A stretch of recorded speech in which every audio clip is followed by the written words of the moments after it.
என் மனசில் ஒரு கேள்வி இருக்குது. இப்போ உங்கள் ஃபோன் எடுத்து பார்த்தீங்கன்னா, அதில் எந்த கேலண்டர் இருக்கும்? ஜனவரி, பிப்ரவரி, மார்ச் இப்படி இருக்கிற கேலண்டர் தானே உங்கள் ஃபோனில் இருக்கும். அந்த கேலண்டருக்கு பேர் வந்து கிரிகாரியன் கேலண்டர். கிரிகாரியன் அப்படின்னு என்னன்னு தெரியுமா? கிட்டத்தட்ட 500 வருஷத்துக்கு முன்னாடி 1582ல் போப்பு கிரிகாரி அப்படின்னு ஒருத்தர் இருந்தார். அவர் உருவாக்கின ஒரு கேலண்டர் தான் இப்போ நம்ம யூஸ் பண்ணிட்டுருக்கோம். இந்த கேலண்டருக்கு இன்னொரு மாதிரி சொல்லணும்னா, இதுக்கு பேர் வந்து யூரோப்பியன் கேலண்டர். யூரோப்பியன் சீசன்களுக்காக அங்கே இருக்கிற தட்பவெட்ப நிலைக்காக உருவாக்கப்பட்டது. அங்கே இருக்கிற விவசாயிகளுக்காக உருவாக்கப்பட்டது. அங்கே இருக்கிற பண்டிகைகளுக்காக உருவாக்கப்பட்ட ஒரு கேலண்டர். ஆனால் இன்றைக்கி 8000 கிலோமீட்டர் தள்ளி தமிழ்நாட்டில் இருக்கிற ஒவ்வொரு வீட்லேயும், ஒவ்வொரு ஆஃபீஸ்லேயும், ஒவ்வொரு ஸ்கூல்லேயும் இந்த யூரோப்பியன் சிஸ்டத்தை வந்து நம்ம இப்போ கடைபிடிச்சிட்ருக்குறோம். நம்ம நாட்டை வந்து பிரிட்டிஷ்காரன் அடிமைப்படுத்தி போய் 70 வருஷத்துக்கு மேலே ஆகியும் இன்றைக்கும் வந்து நம்ம அவனோட கேலண்டர் தான் பயன்படுத்திக்கிட்டு இருக்கோம். சரிப்பா, நம்மகிட்ட வந்து நல்ல கேலண்டர் இல்லை, நமக்கு வந்து டைமை பற்றிலாம் எதுவும் தெரியாது அப்படின்னு சொன்னால் பரவாயில்ல. ஆனால் உண்மையில் நம்மகிட்ட வந்து ஆஸ்ட்ராலஜி வந்து ரொம்ப ஸ்ட்ராங்காக இருந்திருக்கு. நம்மால் வந்து ரொம்ப ஆழமான கணக்குகளெல்லாம் வந்து போட முடிஞ்சிருக்குது. நம்மளோட கேலண்டரும் இருந்திருக்குது. அப்படி இருந்திருந்தும் நம்ம ஏன் இவ்வளோ நாள் நம்ம பயன்படுத்தலை அப்படிங்கிறது ரொம்ப பெரிய ஆச்சரியம். இன்னும் சொல்லப்போனால் தமிழ் கேலண்டர் வந்து ஆயிரங்காலத்துக்கும் பழமையான ஒரு கேலண்டர். கிரிகாரியன் கேலண்டரை விட பல மடங்கு ரொம்ப துல்லியமாக இருக்கக்கூடிய ஒரு கேலண்டர். நம்மளோட கேலண்டர் வந்து சூரியனோட நகர்வை வச்சு, காலத்தை வச்சு, அது போக நட்சத்திரங்களோட வருகையை வச்சு முடிவாயிருக்குது. ஆனால் இன்றைக்கி துரதிர்ஷ்டவசமாக நம்ம வந்து இந்த கேலண்டர் பயன்படுத்துகிறதே இல்லை. இன்னும் சொல்லப்போனால் இந்த காலத்து குழந்தைங்களுக்கு சித்திரை அப்படின்னா யாருன்னே தெரியாது. தமிழ் புத்தாண்டையே ஏப்ரல் 14 அப்படின்னு சொல்லி தான் நம்ம வந்து இன்றைக்கி புரிஞ்சுக்க வேண்டிய ஒரு சூழ்நிலையில் இருக்கிறோம். எவ்வளோ ஒரு கேவலம் இல்லை? சரி, அப்போ தமிழ் கேலண்டர்னா என்னப்பா அப்படின்னு நீங்கள் கேட்டிங்கன்னா, அதுக்கு நம்ம கொஞ்சம் காலம் பின்னாடி போகணும். உடனே ஒரு 500 வருஷம் பின்னாடி போகணுமா அப்படிங்காதீங்க. 1000 வருஷம் பின்னாடி போகணுமா அப்படிங்காதீங்க. கிட்டத்தட்ட 12,000 வருஷம் நம்ம பின்னாடி போக வேண்டியிருக்கு. 12,000 வருஷம் பின்னாடி போனால் தான் நம்மளுடைய டைம் கேல்குலேஷன் எந்த அளவுக்கு ஸ்ட்ராங்காக இருந்துச்சுன்னு உங்களுக்கு வந்து என்னால் புரிய வைக்க முடியும். அந்தமான் நிக்கோபாரில் வந்துட்டு ஒரு கேலண்டர் ஒன்று கண்டுபிடிச்சிருக்கிறாங்க. அதான் வந்து இருக்கிறதுலே பழமையான கேலண்டர். மரக்கட்டையை வச்சு உருவாக்கப்பட்ட ஒரு டைம் கேல்குலேஷன் மிஷின். நிலாவுடைய நகர்வை வச்சு காலத்தை கணக்கிடக்கூடிய ஒரு முறை. 12,000 வருஷத்துக்கு முன்னாடி டைம் கேல்குலேஷன் நம்ம பண்ணியிருந்திருக்கிறோம். 12,000 வருஷத்துக்கு முன்னாடி மொத்த யூரோப்பே ஐசேஜில் வாழ்ந்துட்டு இருந்திருக்கு. சிந்து சமவெளி, சரஸ்வதி சிவிலைசேஷன், மொஹஞ்சதரோ, இது எல்லாத்துக்கும் 4600 வருஷம் முன்னாடிங்கிறாங்க. கல்லில், வட்டமான கல்லில் நடுவில் ஓட்டை போட்டு அதை வச்சு சூரியனுடைய நகர்றதை மெஷர் பண்ணுற ஒரு கருவியை வந்து பயன்படுத்தியிருக்காங்க அப்படின்னு ப்ரூஃப் கிடச்சிருக்கு ஆர்கியாலஜிக்கு. பல ஆயிரம் வருஷங்களுக்கு முன்னாடி ரிக்வேதத்தில் 360 நாள் 12 மாதமாக இதை நம்ம பிரிக்கிறோம் அப்படிங்கிற டைம் கேல்குலேஷன் எல்லாம் டிசைன் பண்ணியிருக்கிறாங்க. நிலா வந்து பூமியை சுற்றி வர்ற அந்த பாதையில் 27 நட்சத்திர கூட்டங்கள் வந்து இருக்குது அப்படின்னு அவ்வளவு தெளிவாக கண்டுபிடிச்சிருக்கிறாங்க. ஃப்ரான்ஸ்லேருந்து ஒரு ஆஸ்ட்ரானமர் வந்திருக்கிறாரு, லீ ஜென்டில் அப்படின்னு. அவர் ஏதோ நேற்று இன்றைக்கி வந்தாருன்னு நினைக்காதீங்க. கிட்டத்தட்ட ஒரு 300 வருஷத்துக்கு முன்னாடி 1769வது வருஷம் பாண்டிச்சேரிக்கு வந்திருக்கிறாரு. எதுக்கு வந்தார் அப்படின்னு கேட்டிங்கன்னா, பாண்டிச்சேரியில் 1769வது ஆண்டு வீனஸோட அசைவுகளை பாண்டிச்சேரியிலேருந்து கவனிக்க முடியும் அப்படிங்கிறதுக்காக, பாண்டிச்சேரியில் வந்து அப்சர்வ் பண்ணுறதுக்காக பாண்டிச்சேரி வந்திருக்கிறாரு. அப்போ அவர் இந்தியன் ஆஸ்ட்ரானமர்ஸோட கேல்குலேஷன்லாம் பார்த்து மிரண்டு போயிருக்கிறாரு.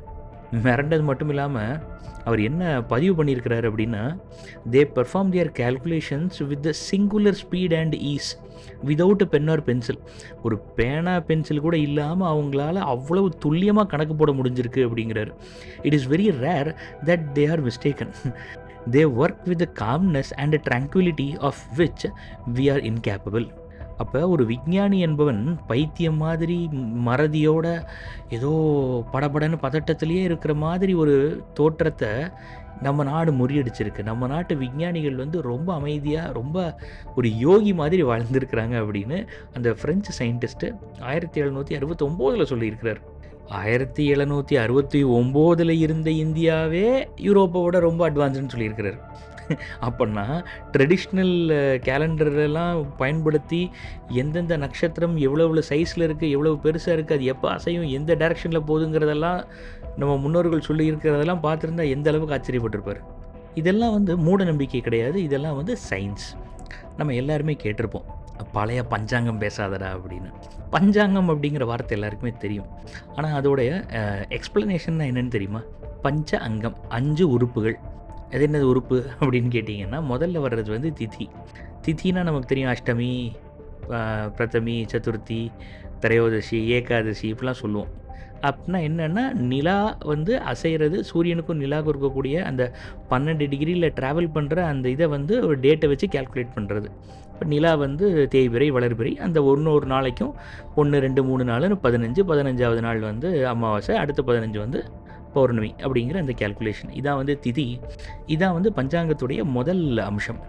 2வது வர்றது வந்து வாரம். வாரம் அப்படின்னா அப்போ சூரியன் வந்து உதித்து சூரியன் மறையிற வரைக்கும் இருக்கக்கூடிய அந்த காலத்தை வச்சு ஒரு நாளை கணக்கு பண்ணி ஒரு வாரத்துக்கு 7 நாள் அப்படின்னு சொல்லி திங்கள், செவ்வாய், புதன், வியாழன், வெள்ளி, சனி, ஞாயிறு அப்படின்னு வேறு வேறு கிரகங்கள் அதோட கனெக்ட் பண்ணி இருக்கக்கூடிய வாரங்கள், கிழமைகள். அடுத்தது வந்து நட்சத்திரம். அப்போ நிலாவுடைய அந்த பயணம் வந்து எந்த கூட்டத்துக்கு பக்கத்தில் இருக்குது, அது இறங்குது அப்படிங்கிறத வச்சு முடிவு பண்ணுறது அந்த நட்சத்திரம். அதுக்கப்புறம் யோகம்னு இருக்குது, கரணம் அப்படின்னு இருக்குது. இப்படி நிறைய காம்ப்ளிகேஷன்ஸான ரொம்ப சாதாரண மனிதர்களோட வாழ்க்கைக்கு டைரெக்டாக கனெக்ட் ஆகாத ஆனால் ரொம்ப காம்ப்ளிகேட்டடான ஆஸ்ட்ரோனமர்ஸுக்கு ரொம்ப முக்கியமான சில விஷயங்கள்லாம் கூட இருக்குது. இது எல்லாத்தையுமே ஒவ்வொரு நாளும் அவங்க கனெக்ட் பண்ணியிருக்கிறாங்க. அதுக்கு பேர் தான் பஞ்சாங்கம். அப்படின்னா கிட்டத்தட்ட வருஷம் ஆரம்பிக்கும் போது ஒரு புக் மாதிரி போடுவாங்க. அந்த புக்கில் ஒவ்வொரு நாளைக்கும் எப்போ சூரியன் உதிக்குது, எப்போ சூரியன் மறையுது, எந்தெந்த நட்சத்திரம் எந்தெந்த நிமிஷத்தில் எந்தெந்த நொடியில் உள்ளே வருது, எந்த நொடியில் வெளியே போகுது, அதை வச்சு தான் நம்ம வந்து ஒரு பையன் எப்போ பிறக்கிறான், ஒரு பொண்ணு எப்போ பிறக்கிறாங்கிற அந்த நேரத்தை வந்து கணக்கிடுற அந்த முறை பஞ்சாங்கம். இப்போ நம்ம கிரிகாரியன் கேலண்டர்னால் என்னென்னு பார்ப்போம். கிரிகாரியன் கேலண்டரில் இருக்குது மண்டே, டியூஸ்டே, வெனஸ்டே, ஜனவரி, பிப்ரவரி, மார்ச், அவ்வளோதான். இப்போ இந்த 7 நாளோட பேர், 12 மாதத்தோட பேர், இதை தவிர்த்தி அதில் எதுவுமே கிடையாது. நிலாவுடைய கேல்குலேஷன் கிடையாது, சூரியனுடைய சிங்க்ரனைசேஷன் கிடையாது, இல்லை பிளானட்டரி மூமெண்ட்ஸ் கிடையாது, ஏன் நட்சத்திரங்கள் கூட கிடையாது. இந்த கிரிகாரியன் கேலண்டரை தான் நம்ம இன்றைக்கி நம்மளோட மொத்த வாழ்க்கைக்கும் ஆதாரமாக நம்ம வச்சிட்ருக்கிறோம். கிரிகாரியன் கேலண்டர் வந்து இன்றைக்கி என்ன டேட் அப்படின்னு மட்டும்தான் சொல்லும். தமிழ் பஞ்சாங்கம் இந்த மொத்த யூனிவர்ஸே எங்கே இருக்குன்னு சொல்லுது. இதில் அசிங்கம் என்னென்னா, 3000 வருஷத்தில் எந்தெந்த கேல்குலேஷன் வேணுமோ அதை அத்தனையும் தேடி கண்டுபிடிச்சி கரெக்டாக சொல்லக்கூடிய அளவுக்கு ஸ்பெசிஃபிக்காக இருந்த கேலண்டரை உருவாக்கின, கால கணக்கை உருவாக்கின நம்ம தமிழர்கள் இன்றைக்கி அக்யூரஸியே இல்லாமல் ரொம்ப சிம்பிளாக டம்முன்னு இருக்கக்கூடிய ஒரு ஃபாரின் சிஸ்டத்தை ஃபாலோ பண்ணிக்கிட்டு இருக்கிறோம். அப்படி ஃபாலோ பண்ணுறோன்னு கூட தெரியாமல் இருக்கிறோம். இது ஏதோ ஆக்சிடெண்ட்டாக நடந்துருச்சுன்னு இல்லை, ரொம்ப தெளிவாக நம்மளை அதை பயன்படுத்த வச்சுருக்கிறாங்க.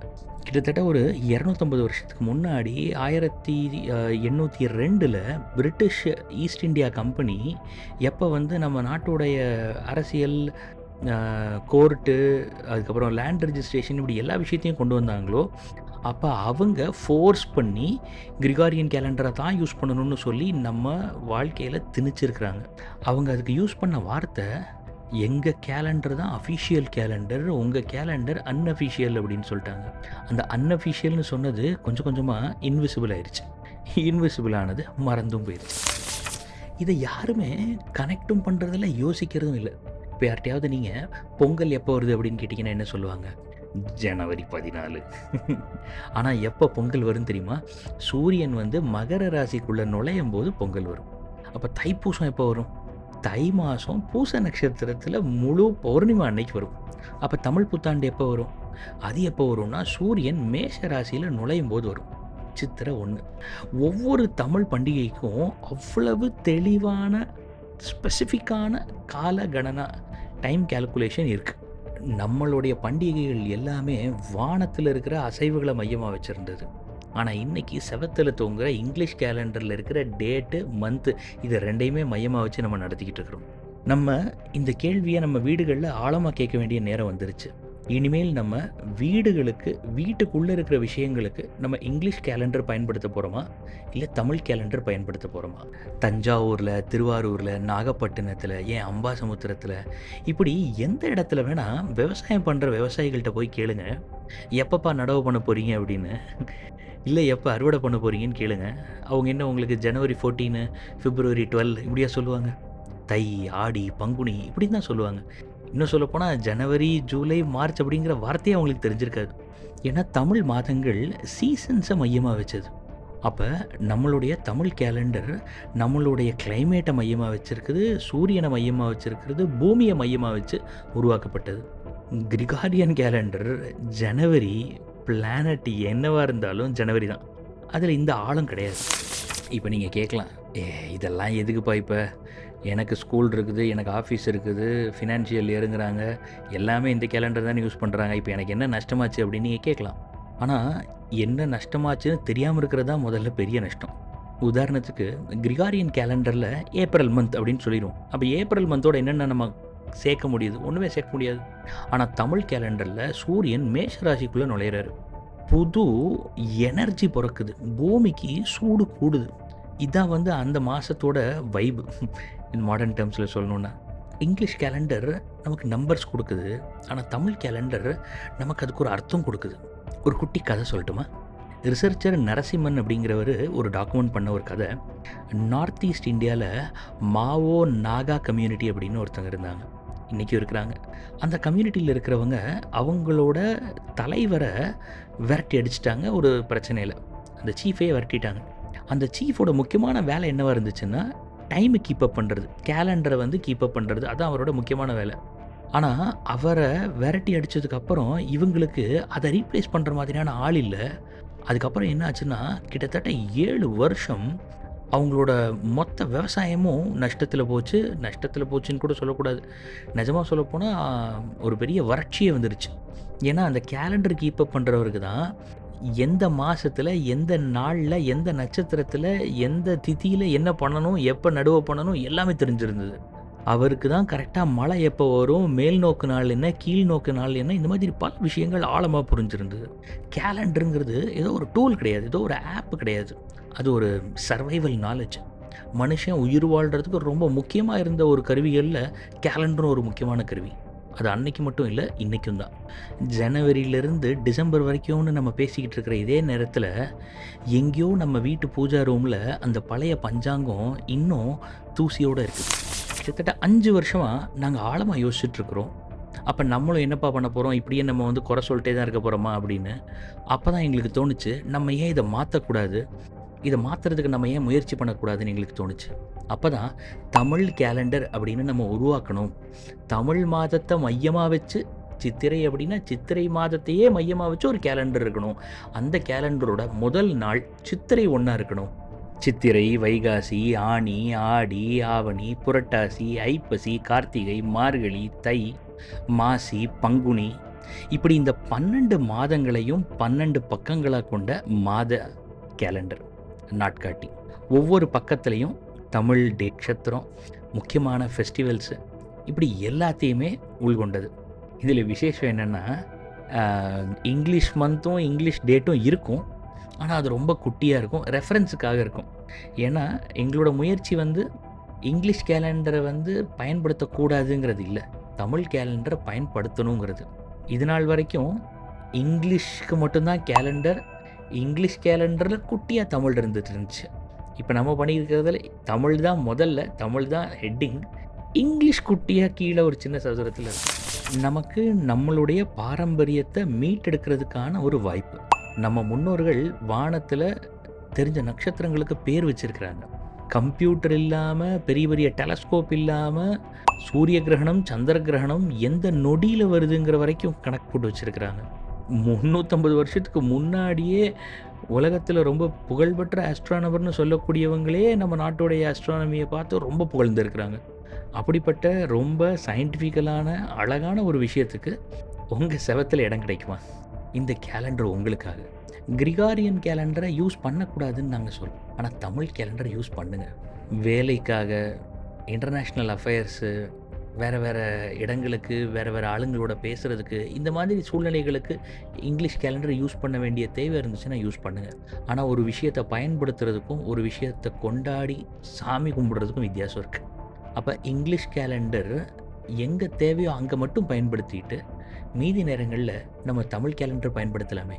சும்மா ரோட்டில் போகும்போது அடுத்த தடவை நீங்கள் யாராவது குழந்தைங்கள பார்த்தீங்கன்னா, இப்போ என்ன தமிழ் மாதம் நடக்குது அப்படின்னு மட்டும் கேட்டு பாருங்கள். 12 மாதத்தோட பேரை கேட்குறதெல்லாம் வேறு. என்ன மாதம் இப்போ நடக்குது அப்படின்னு மட்டுமாவது கேட்டு பாருங்கள். அவங்களுக்கு தெரிஞ்சிருக்கிற வாய்ப்பு இல்லை. ஆனால் அது அவங்க தப்பும் இல்லை. வெள்ளைக்காரன் 300 வருஷத்துக்கு முன்னாடி, 300 வருஷத்துக்கு அப்புறமும் இந்த நாடு அடிமையாக எப்படி இருக்கணும்னு நினச்சி அவன் பண்ண முடிவுகள் இன்றைக்கும் சரியாக தான் இருக்குது. பிரிட்டிஷ்காரன் நம்ம கேலண்டரை பேன் பண்ணியிருந்தான்னா, நம்ம கொஞ்சம் சூடு சொரணை வந்து அதை பயன்படுத்த ஆரம்பிச்சிருக்கலாம். ஆனால் அவன் எவ்வளவு புத்திசாலித்தனமாக இது அன்அஃபிஷியல் அப்படின்னு சொன்னானோ, அது இன்றைக்கி வரைக்கும் அன்அஃபிஷியலாக தான் இருக்குது, இன்விசிபிளாக தான் இருக்குது, பல பேரோட மனசுலேருந்து மறைஞ்சிக்கிட்டு தான் இருக்குது. ஆனால் ஒன்று மட்டும் என்னால் உறுதியாக சொல்ல முடியும், எதெல்லாம் ஒரு தடவை அழியுதோ அதை திரும்ப கொண்டு வர்றது ரொம்ப கஷ்டம். நம்ம புண்ணியம், நம்ம முன்னோர்கள் செஞ்ச தவம் இன்னும் நம்மளுடைய தமிழ் கேலண்டர் அழியலை. அது பஞ்சாங்கத்தின் வடிவில் இருந்துக்கிட்டு இருக்குது. நம்மளை மாதிரியான நிறைய பேர் முயற்சினால் அந்த தமிழ் கேலண்டர் திரும்பவும் வந்துக்கிட்டு இருக்குது. அப்படிப்பட்ட ஒரு முயற்சி தான் நாங்கள் இந்த வருஷம் பண்ணியிருக்கிறோம். பராபவ வருஷத்தில் தமிழ் கேலண்டர். பாசிட்டிவ் சத்சங்கத்திலேருந்து நாங்கள் உங்கள்கிட்ட கேட்குறதெல்லாம் ஒரே ஒரு விஷயந்தான். எப்படியாவது கொஞ்சம் முயற்சி பண்ணி இந்த வருஷம் ஒரே ஒரு தமிழ் கேலண்டர் உங்கள் வீட்டு செவத்தில் தொங்கணும். வீட்டுக்கு வர்றவங்க கண்ணில் படுற மாதிரி, ஒரு செகண்ட் அந்த கேலண்டரை பார்த்து அவங்க ஆச்சரியப்படுற மாதிரி, எல்லார் கண்ணிலையும் படுற ஒரு இடத்துல இங்கிலீஷ் கேலண்டரை தேடும் பொழுது தமிழ் கேலண்டர் அவங்க கண்ணில் படுற மாதிரி ஒரு இடத்துல தொங்க விடுங்க. உங்கள் வீட்டு குழந்தைங்களுக்கு தைக்கு அப்புறம் மாசிங்கிற மாதம் தான் வருதுன்னு தெரிஞ்சிருக்கணும். கேலண்டரோட லிங்க் வந்து கீழே டிஸ்கிரிப்ஷனில் இருக்குது. நான் ஸ்க்ரீன்லேயும் போடுறேன். பாசிட்டிவ் அப்படிங்கிற அந்த கோடை மட்டும் நீங்கள் கொடுத்தீங்கன்னா உங்களுக்கு அதில் டிஸ்கவுண்ட் கூட இருக்குது. தமிழர்களான நம்ம உங்களுடைய சொந்தங்களுக்கும் நட்புக்கும் இன்றைக்கி கொடுக்க வேண்டிய ஒரு மிகப்பெரிய சுத்தமான சூப்பரான ஒரு கிஃப்ட் அப்படின்னா அது தமிழ் கேலண்டர். அதனால் யாரெல்லாம் நிறைய நம்பர்ஸில் வாங்குறீங்களோ, 10ஓ 20ஓ அதுக்கும் மேலே வாங்குறீங்களோ, அவங்களுக்கு ரொம்ப கம்மி விலையிலையும் நாங்கள் கொடுக்கறதுக்கு தயாராக இருக்கிறோம். யாருக்கெல்லாம் இந்த கேலண்டரை பற்றி தெரிஞ்சுக்கிட்டது ரொம்ப பிடிச்சிருந்துச்சோ, இது தேவைன்னு உங்களுக்கு தோணுதோ, உங்களுடைய எல்லா வாட்ஸ்அப் குரூப்புக்கும் இதை ஷேர் பண்ணுங்கள். உங்கள் ஸ்டேட்டஸ்லேயும் போடுங்க. 250 வருஷமாக நம்ம கேலண்டர் ஃபுட் நோட்லேயே குட்டியாக இருந்துச்சு. இந்த வருஷத்துலேருந்து அது ஹெட்லைனாக மாறட்டும். புத்தாண்டு வாழ்த்துக்கள்.